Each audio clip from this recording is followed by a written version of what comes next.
Hey, greetings, everyone. Lieutenant Colonel Alan West here, the Executive Director of the American Constitutional Rights Union and the American Constitutional Rights Union Action. Just want to say thank you for joining us for another episode of Live Free TV. If you'd like to learn more about the American Constitutional Rights Union that's been around for about 30 years, please go to theacru.org. That's theacru.org, where we're standing up and we're taking a position on freedom's ramparts to protect your constitutional rights, your freedoms, and your liberties. Well, here we are. As I sit here, it is 1 week away from us knowing what will happen for the United States of America, the longest running constitutional republic that the world has ever known. And last night, Tuesday evening, we got to hear the quote unquote closing argument from Vice President Kamala Harris. And it's interesting to me that here is someone that wants to say that I'm going to be different. I'm going to do things different. I'm part of this new generation of leadership. But where did she give this speech from? From Washington, D.C., right inside that exact same bubble where people believe that that's where the problems emanate from. And of course, in the background was the White House, where she wants to return to because she has been the vice president for the last 3.5 years. So she's been in and out of the White House consistently. But let's just look at it, listen to a little bit of what was said last night, because I think it really does set the stage by which I can talk about some comparative analysis about what she said. Roll the tape. Look, we know who Donald Trump is. He is the person who stood at this very spot nearly 4 years ago and sent an armed mob to the United States Capitol to overturn the will of the people in a free and fair election. An election that he knew he lost. Americans died as a result of that attack. 140 law enforcement officers were injured because of that attack.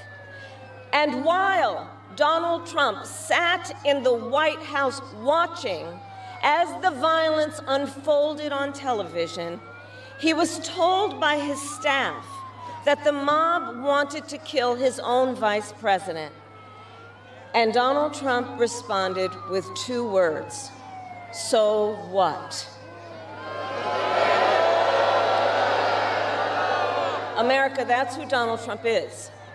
And that's who is asking you to give him another 4 years in the Oval Office. Not to focus on your problems, but to focus on his. And Donald Trump has told us his priorities for a second term. He has an enemies list of people he intends to prosecute. He says that one of his highest priorities is to set free the violent extremists who insulted those law enforcement officers on January 6th. Donald Trump intends to use the United States military against American citizens who simply disagree with him. People he calls, quote, the enemy from within. It's pretty interesting when you listen to that clip. And first of all, let's understand this. There was no armed mob on January 6th. As a matter of fact, there were some 85, maybe 100,000 people that were there, and really only 425 or more were the ones that caused a lot of chaos and confusion. And there's, multiple reports about some of those folks being the instigators who came from not the political right, but from the political left. But again, starting right off, there was no one armed that went up there. As a matter of fact, in Washington, D.C., thanks to the leftist mayors there is no carry permit for people there. They can have a weapon in their home and they have to go through hoops to get that done. But no one was carrying any type of arms. And no one has been charged with insurrection. I know that a lot of people like to use that word. And if that was an insurrection, it was probably one of the poorest executed insurrections I've ever seen, they didn't even have a pitchfork. They didn't even have a broom. They just went up there. And I've always said that that was probably not the greatest display that will go down in the history of the United States of America. But let's not fall for these lies. Americans died. Yes. Americans like Ashley Babbitt, who was shot and killed by someone and she was unarmed. And so when you talk about Americans dying, I mean, these were not the Capitol Hill police or those individuals. I mean, I know that that's something that the left wants to continue to perpetuate. But the people that were up there that were unarmed were the ones that were beaten and some were killed. But it's even more interesting when she talks about Donald Trump creating an enemies list. I mean, really? You want to go down that path? And let's be very honest. Because when I think about a Department of Justice under the Biden Harris administration that classified parents who showed up at school board meetings because they were concerned about the education of their children as domestic terrorists. When you talk about a Biden Harris administration using their Department of Justice to go after individuals that, well, they believe in life. I mean, so if you want to talk about an enemies list, and oh, by the way, the vice president as well as the president, I mean, think about some of the disparaging monikers and demeaning terms they refer to people that don't support them. I mean, let's Nazi, extremists. You know, if you're a person that believes in natural rights theory, the writings of John Locke's Second Treatise of Government, 1689, you're an extremist.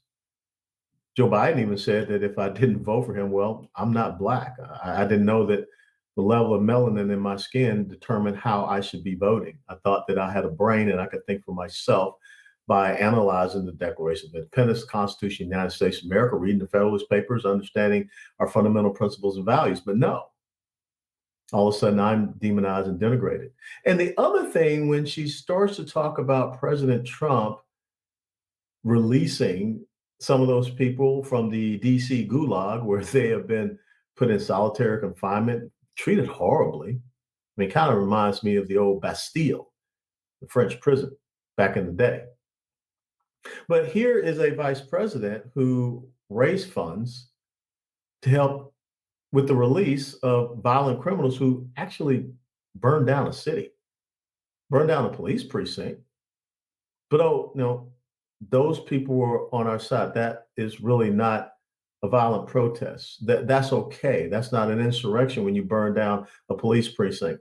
That's not an insurrection when you saw what Antifa was doing out in Portland, Oregon. That's not an insurrection when Antifa attacks a police station construction site in Atlanta, Georgia.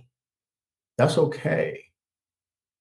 So in just that short little 2-minute clip, you saw so much hypocrisy coming from the current vice president who seeks to be the president of the United States of America. I mean, I'm just looking for a fair and balanced argument. If you want to talk about an enemies list, then for whatever reason, the Department of Justice has that. And if you want to talk about persecuting and prosecuting your political opposition, look at all the court cases that have been brought against the person that is running to be the Republican nominee, not to include 2 assassination attempts. And why would the Department of Justice of the Biden-Harris administration release the manifesto letter of the second attempted assassination shooter out there for the public to see, where he is calling for other people to continue on with these assassination attempts if he fails?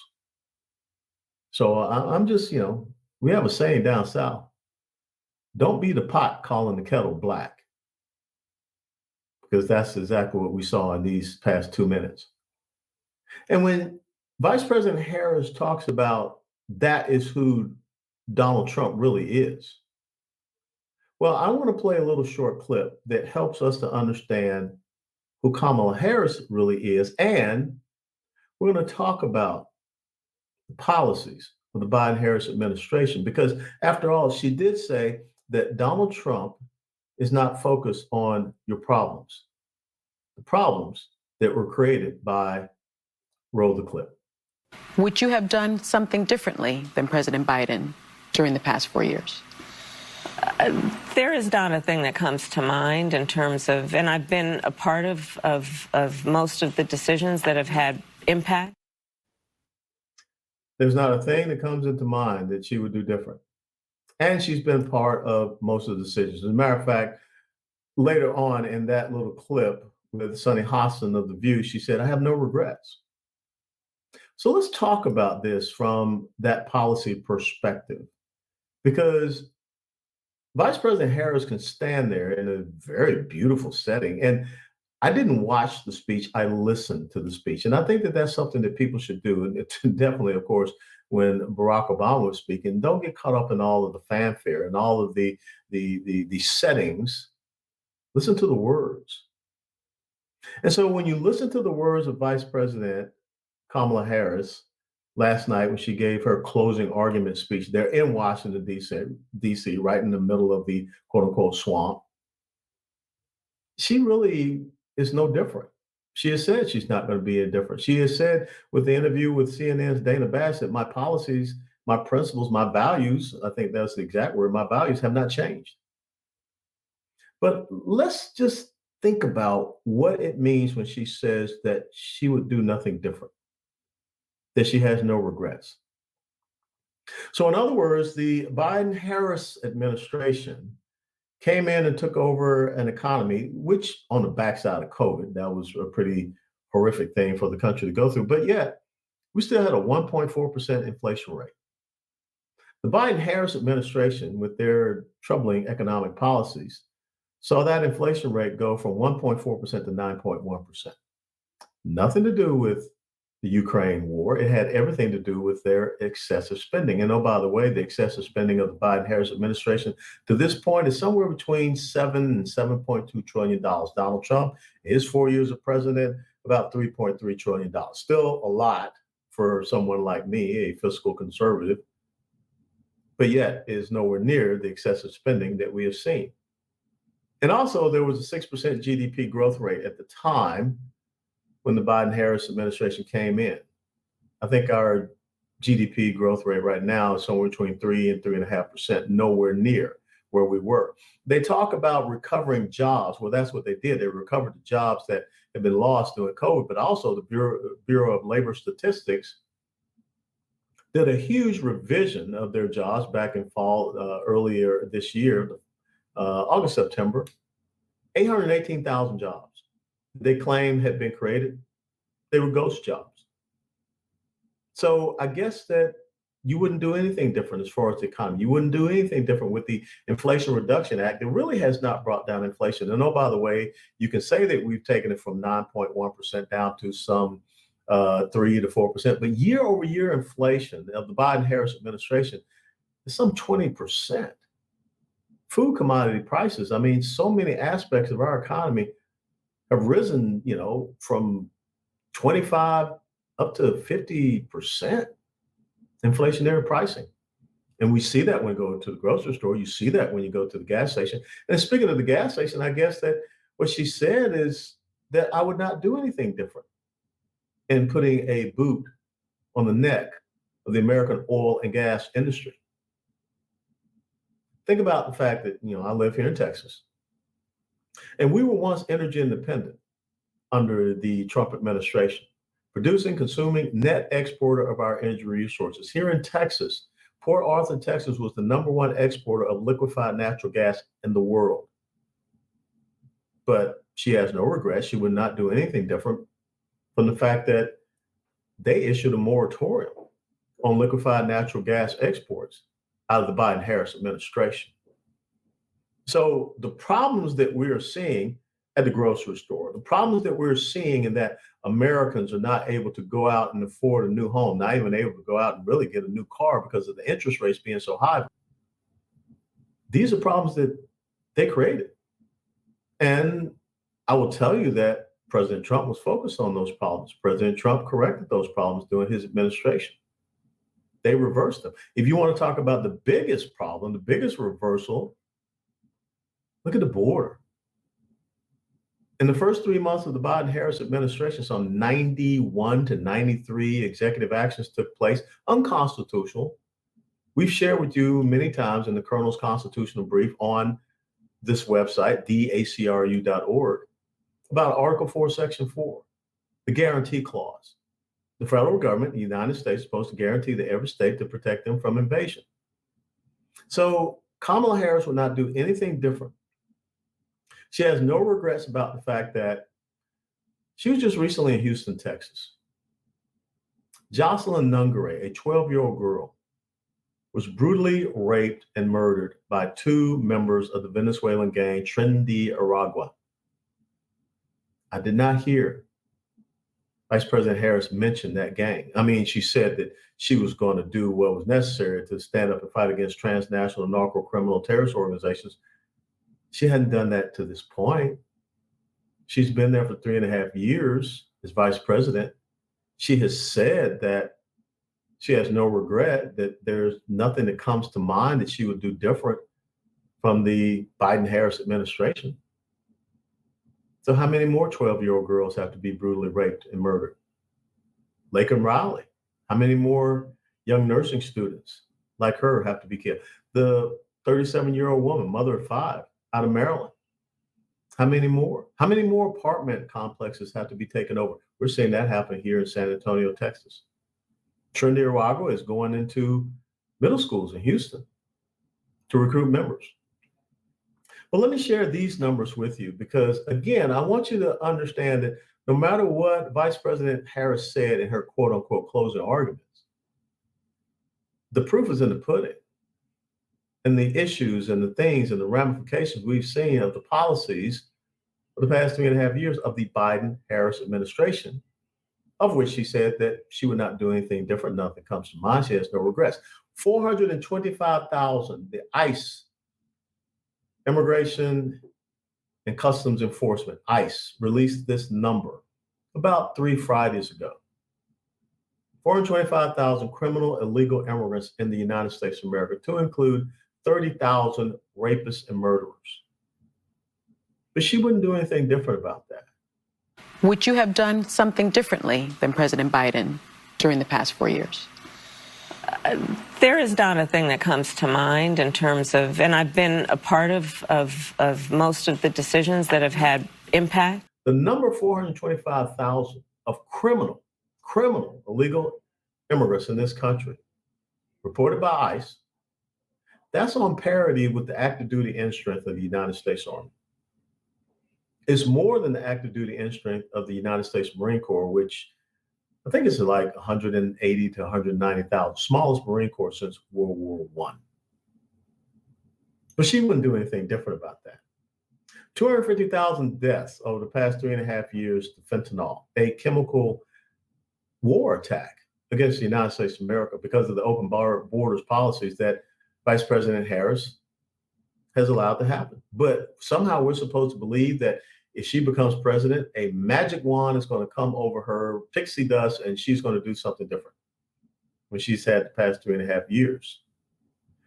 250,000 Americans dead because of a chemical warfare attack, fentanyl, which emanates from China, sent over to the transnational narco-criminal terrorists, which, as far as I know, the Biden-Harris administration has not designated any of these cartels as a transnational narco-criminal terrorist organization and gone after them. But all of a sudden, we're supposed to believe that the person who says that they would not do anything different, they're going to do something different. Would you have done something differently than President Biden during the past 4 years? There is not a thing that comes to mind in terms of, and I've been a part of most of the decisions that have had impact. You see where I'm going? But Korean War, 38,000 Americans. Vietnam War, 58,000 Americans. In 3.5 years, under the Biden-Harris administration, we have lost more Americans, 250,000, than in the Korea and Vietnam Wars combined. But we're supposed to believe that Donald Trump is not going to focus on the problems that were created by who. And she has said that she would do nothing different. Nothing comes to mind that she would change. And she has no regrets. No regrets about the terrorist infiltration that is coming to this country. 25 to 30,000 Chinese single military age males in this country. Hundreds of thousands of single military age males in this country. 1.8 to 2 million gotaways. We don't know who they are. We don't know where they are. I think 30 to 35% of the cameras along our borders are inoperable. Now, I've been on the ground in West Texas. That's some tough terrain out there in the Big Bend Mountain areas. What type of people are crossing out there that don't want to be detected? But Vice President Harris says that she wouldn't do anything different. So maybe instead of 425,000 criminal and illegal immigrants, let's make it 1 million. Instead of 30,000 murders and rapists, let's make it 60 or 70,000. 300,000 children, unaccompanied minors, are missing in the United States of America. Human and sex trafficking is a huge issue. Dallas and Houston, and she was just in Houston hanging out with Beyonce. She did not go to visit the family of Jocelyn Nungaray. Neither did she talk about the sex trafficking issue in Houston, Texas. Dallas and Houston are in the top five. Top five cities of sex trafficking in the United States of America. But she didn't mention that swinging through Texas. But we're supposed to believe that she's a change candidate when she said on The View that there's nothing she would change. She has no regrets. Let's talk about Iran. If you want to get into the foreign policy aspect, the Biden-Harris administration put their boot on the oil and gas industry of the United States of America, but they took the boot off of the oil and gas industry of Iran. So now Iran is freely exporting their energy resources. And where do you think they're sending it to? Yeah, people like Russia, China, but they're also, now that their coffers have been enriched in the Biden-Harris administration to the tune of some $60 to $80 billion. I didn't hear about Houthis during the Trump administration. Hamas didn't attack Israel during the Trump administration. Hezbollah, nothing going on. Islamic Jihad. But all of those Islamic terrorist organizations have been enriched. During the Trump administration, I remember that General Qasem Soleimani, who is the head of a designated terrorist organization, the Quds Force of the Iranian Revolutionary Guard Corps, he got smoked by President Trump. Al-Baghdadi, the leader of ISIS, an organization that was created during the Obama-Biden administration, he got smoked by President Trump. But now Iran is shipping their drones to Russia that are being used in Ukraine. You know, that whole thing about President Trump is going to start a nuclear war. Kim Jong-un was pretty quiet. Now Kim Jong-un is sending North Korean troops to fight beside Russia in Ukraine. China is making all types of overt threats toward Taiwan. And like I said, Iran, they're bankrolling all of those terrorist organizations, which the number one sponsor of Islamic terrorism, well, that's what they do. But remember, Vice President Harris, I'm not going to do anything different. I don't have any regrets. I can't think of a single thing. Everything's hunky-dory. Everything's fine. You know, in her speech, she talked about how she was going to build up a strong United States military. Why haven't you done it now? Our United States military does not have the capability and capacity. We have not or are not meeting our recruiting and retention levels. And I still say our because I'll always be a soldier. I'm a soldier for life. But DEI, CRT, critical race theory, and all this transgender stuff, because during the Biden-Harris administration, they believe that you, the American taxpayer, should be paying for these gender dysphoric, which is a mental condition, surgeries, hormonal therapies for these confused individuals. That's where the money is going. And we know that we're running short on munitions. So even our military, our troops do not have the capability to go out and train on the munitions that they need to improve their proficiency. But she's not going to do anything different. That's what she said. Her values haven't changed. But she can give a really good speech. She can prepare whatever talking points that are out there on the teleprompter. But as she said, her values haven't changed. Let's look at this whole thing about crime, our domestic security. Because you keep hearing the folks on the left saying, crime is down, crime is down, crime is down. Well, not so fast, my friends, as Lee Corso would say on college football game day. In September of this year, the FBI kind of quietly revised their numbers from 2021 and 2022, the crime numbers. And here is the data that was updated. All of a sudden, those 2 years combined, there was an increase of 1,700 murders, 80,029 more violent crimes, 7,780 more rapes, 33,459 more robberies, 37,091 more aggravated assaults, 54,216 more motor vehicle thefts. So they told us originally, FBI, that violent crime in these 2 years had seen a 2.1% decrease, when actually we've seen a 4.2% increase.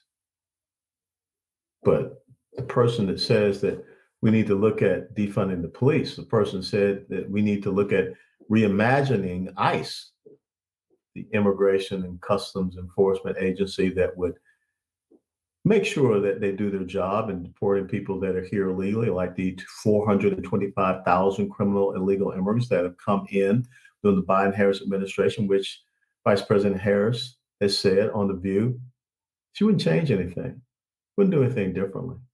She has no regrets. So this is what I'm asking you to do. As you get ready to finish up early voting all across the country, and you get ready to go to the polls on November the 5th, a very important election day, I'm going to ask you the question that Ronald Reagan asked. Are you better off than what you were 4 years ago? The resounding question has to be no.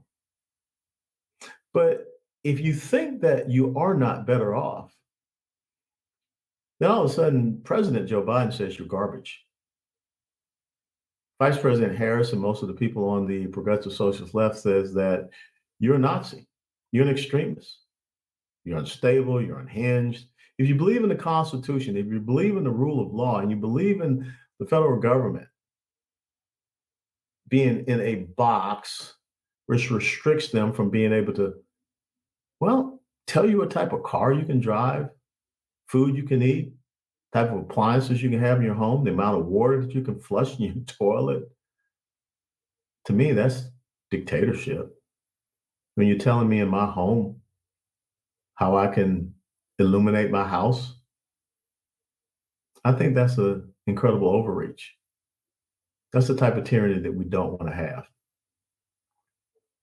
The progressive socialist left, by way of what you just saw, the embodiment of their presidential nominee, Kamala Harris, the current vice president of the United States of America, is very good at projecting who they are, what they say, and what they do on others. That is really a good tactic of Marxism.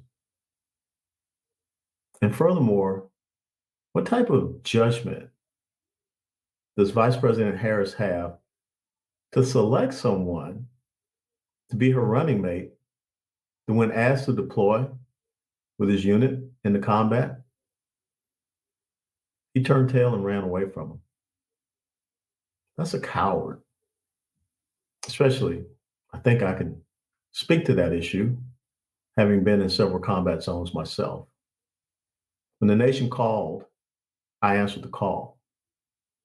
But now you won't have someone like that, second in line to the presidency, to tell your children, your grandchildren, your sons and daughters of this great nation that they should go do the bidding. The last thing that I think that we all need to remember,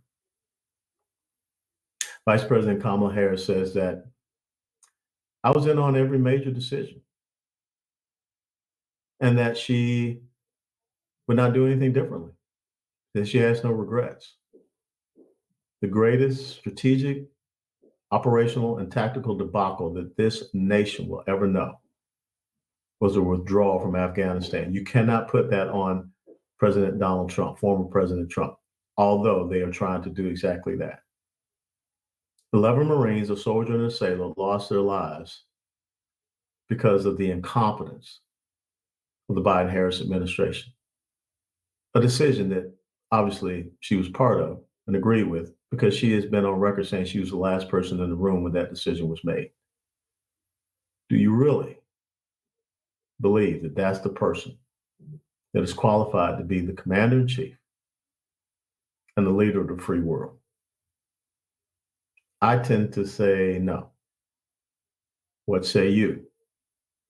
If you're steadfast and loyal, I think you know how to answer that question.